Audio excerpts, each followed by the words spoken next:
data jaringan. Sama uniknya bikin pusing sak pusing karena aman saja. Baik, saya Nurul Hikmah Bahri dengan NIM 241031059. Saya Sulfianti Putri Absar dengan NIM 241031046. Saya Aldi dengan NIM 241031054. Saya Aisyatira dengan NIM 241031073. Saya Rahmawati dengan NIM 241031063. Di sini saya akan menjelaskan mengenai definisi data link layer. Data link layer bertanggung jawab untuk mengirimkan node to node ke perangkat yang tersambung langsung dalam bentuk frame. Tujuannya mengubah bit mentah dari lapisan fisik menjadi unit yang terstruktur dan mengidentifikasi mengenai error lokal, mengontrol akses ke media bersama, dan memberikan layanan pengiriman bisa reliable pada tautan. Nah, selanjutnya adalah lapisan data link. Biasanya dibagi menjadi dua. Yang pertama itu logistik link control, di mana menyediakan interface ke lapisan jaringan mix IP, dan selanjutnya bertanggung jawab untuk multi-phasing protokol dan kontrol aliran dasar dan beberapa fungsi error tergantung implementasinya. Yang kedua itu media access control max, yang mengatur pengelamatan fisik dan akses ke media, dan implementasi berada untuk Ethernet, Wi-Fi, token ring, dan Baik, di sini saya akan menjelaskan tentang fungsi utama data link layer. Pertama, framing. Framing berfungsi untuk membungkus data menjadi satu kesatuan frame agar lebih mudah dikenali awal dan akhirnya. Dengan framing, perangkat penerima tahu di mana data mulai dan berakhir, sehingga tidak terjadi kebingungan dalam membaca data. Contohnya saat data dikirim melalui jaringan, framing membantu agar data tidak tercampur dengan data lain. 2. Alamat MAC atau Media Access Control. Alamat MAC adalah identitas unik yang dimiliki setiap perangkat, misalnya laptop, smartphone, router, dan lain-lain. Fungsinya sebagai tanda pengenal agar perangkat dapat saling mengenali dalam sebuah jaringan. Dengan adanya alamat MAC, perangkat bisa membedakan antara satu dengan lainnya meskipun berada dalam jaringan yang sama. Ketiga, flow control. Flow control digunakan untuk mengatur kecepatan pengiriman data agar tidak terlalu cepat atau terlalu lambat. Jika data dikirim terlalu cepat sementara penerima tidak siap, maka akan terjadi kehilangan data. Sebaliknya, jika terlalu lambat, komunikasi menjadi tidak efisien. Flow control memastikan aliran data stabil sesuai kemampuan pengirim dan penerima. Keempat, access control. Access control mengatur giliran perangkat agar tidak mengirim data secara bersamaan, yang bisa menyebabkan tabrakan atau collision. Misalnya pada jaringan Wi-Fi, ada mekanisme yang menentukan perangkat mana yang boleh mengirim data terlebih dahulu. Hal ini penting agar komunikasi dalam jaringan tetap lancar dan tidak saling mengganggu. Dan terakhir, 5. Error control. Error control bertugas untuk mendeteksi dan memperbaiki kesalahan dalam data. Jika ada data yang rusak, error control akan meminta agar data dikirim ulang sehingga informasi yang diterima tetap akurat dan lengkap. Mekanisme ini penting karena transmisi data sering mengalami gangguan, misalnya karena interferensi sinyal. Sekian dari saya. Baik, di sini saya akan menjelaskan tentang mekanisme kontrol kesalahan.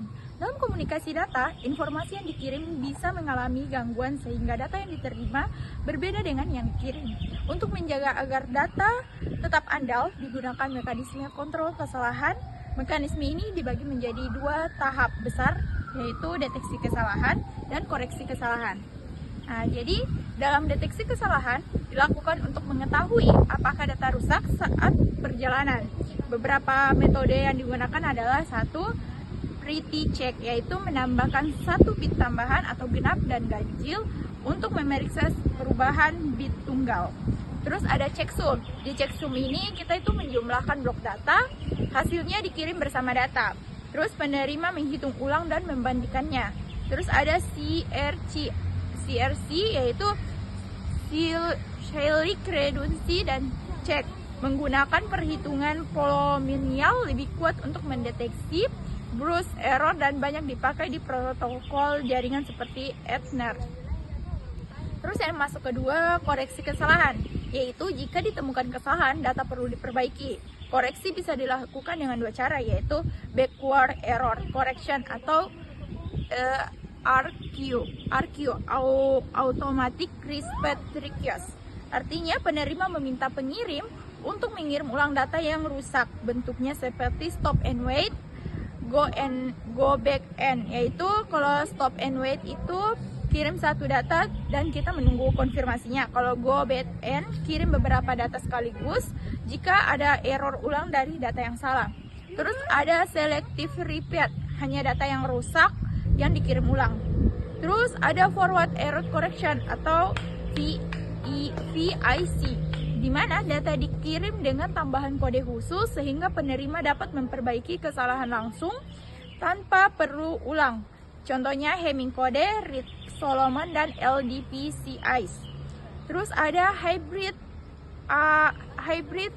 ARQ, di mana gabungan ARQ dan VIC banyak digunakan pada jaringan modern seperti LTE atau 5G untuk meningkatkan efisien keandalan.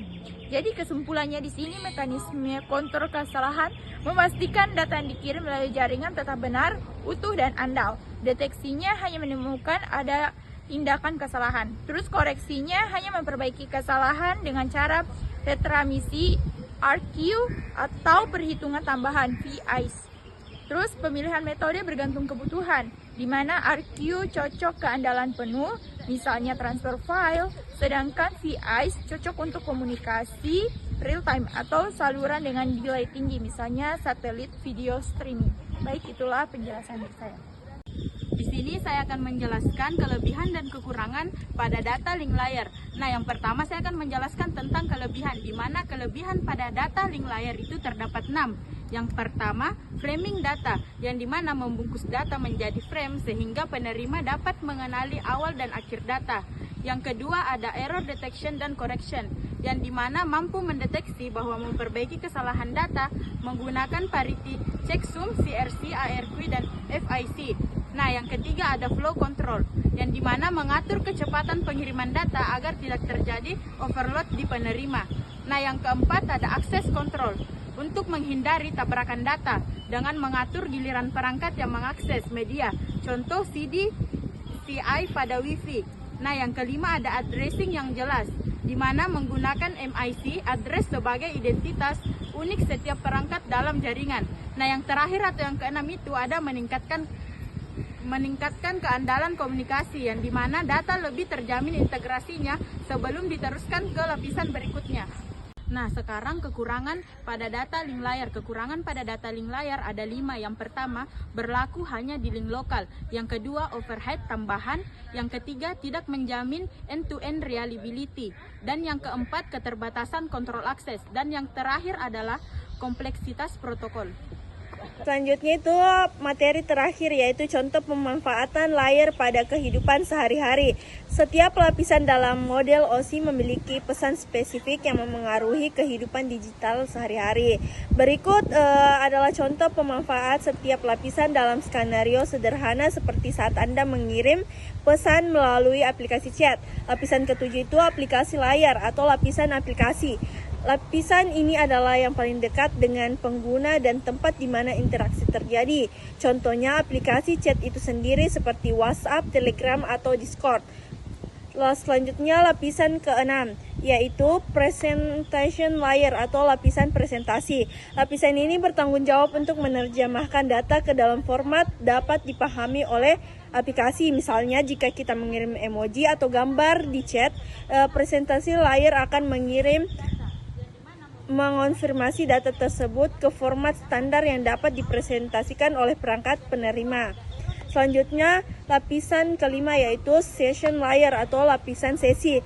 Lapisan ini mengelola sesi komunikasi antara perangkat kita dan server. Saat kita masuk ke aplikasi chat, session layer akan memulai mengelola dan mengakhiri sesi komunikasi.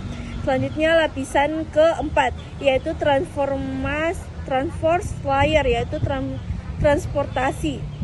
lapisan transportasi. Lapisan ini mengelola pengiriman data secara end-to-end, memastikan bahwa semua data tiba di tujuan dengan benar saat kita mengirim pesan panjang. Selanjutnya itu lapisan ketiga, yaitu network layer, lapisan jaringan.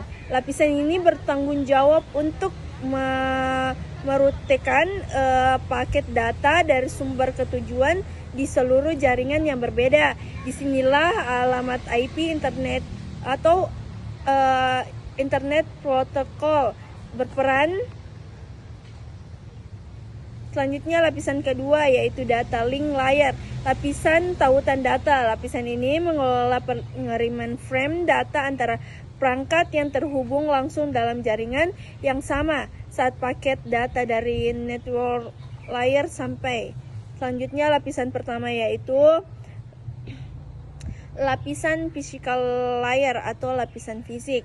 Lapisan ini adalah lapisan terendah yang berurusan dengan transisi data mentah sebagai sinyal listrik atau opti melalui media fisik seperti kabel internet atau gelombang radio wifi. Oke, itulah tadi materi terakhir dari saya. Sekian dan terima kasih. Sekian video penjelasan dari kelompok kami. Terima kasih. Assalamualaikum warahmatullahi wabarakatuh.